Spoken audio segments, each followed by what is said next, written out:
ময়মনসিংহের ভালুকায় বিএনপির ভারপ্রাপ্ত চেয়ারম্যান তারেক রহমান ঘোষিত রাষ্ট্র কাঠামো মেরামতের ৩১ দফা বাস্তবায়নের লক্ষ্য তুলে ধরে স্থানীয় জনগণের মাঝে শাড়ি ও লুঙ্গি বিতরণ করা হয়েছে।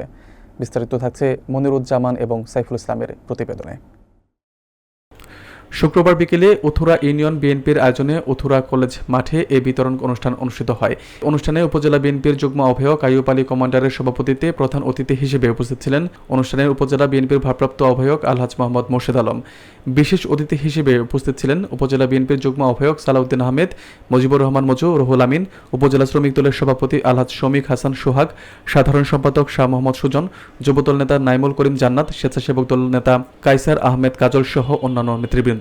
এছাড়াও উপস্থিত ছিলেন উপজেলা শ্রমিক দলের সহসভাপতি হারুনুর রশিদ, উপজেলা অটো টেম্পো সিএনজি শ্রমিক ইউনিয়নের সাধারণ সম্পাদক আবু হানিফ সহ বিভিন্ন পর্যায়ের নেতাকর্মীরা উপস্থিত ছিলেন। বক্তারা বলেন, ৩১ দফার উদ্দেশ্য হল দেশে গণতন্ত্র পুনরুদ্ধার এবং জনগণের অধিকার প্রতিষ্ঠা করা। সেই লক্ষ্য বাস্তবায়নে বিএনপি সাধারণ মানুষের পাশে দাঁড়াতে বদ্ধপরিকর। অনুষ্ঠান শেষে ২০,০০০ মানুষের মাঝে শাড়ি ও লুঙ্গি বিতরণ করা হয়।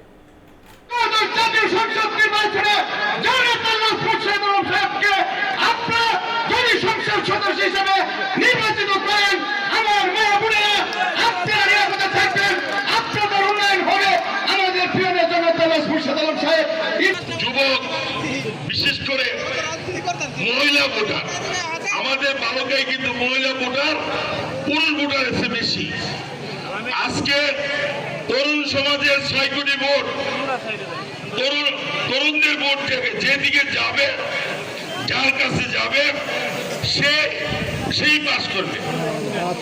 আজকে মহিলাদিকে বাদ দিয়ে বাংলাদেশে একটি সুষ্ঠু নির্বাচন সম্ভব নয়।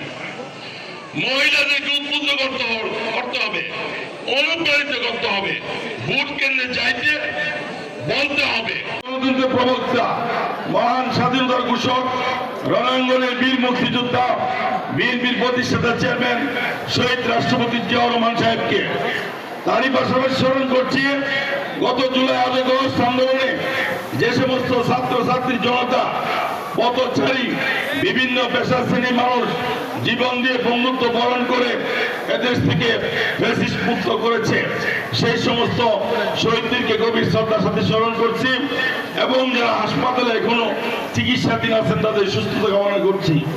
তারই পাশাপাশি স্মরণ করছি ১৯৭১ সালে মহান স্বাধীনতা যুদ্ধে অংশগ্রহণ করে মুক্তিযুদ্ধের মাধ্যমে প্রায় ৩০ লক্ষ শহীদ, ২ লক্ষ মা বোনের সম্মানের বিনিময়ে আমরা পেয়েছি একটি স্বাধীন পতাকা।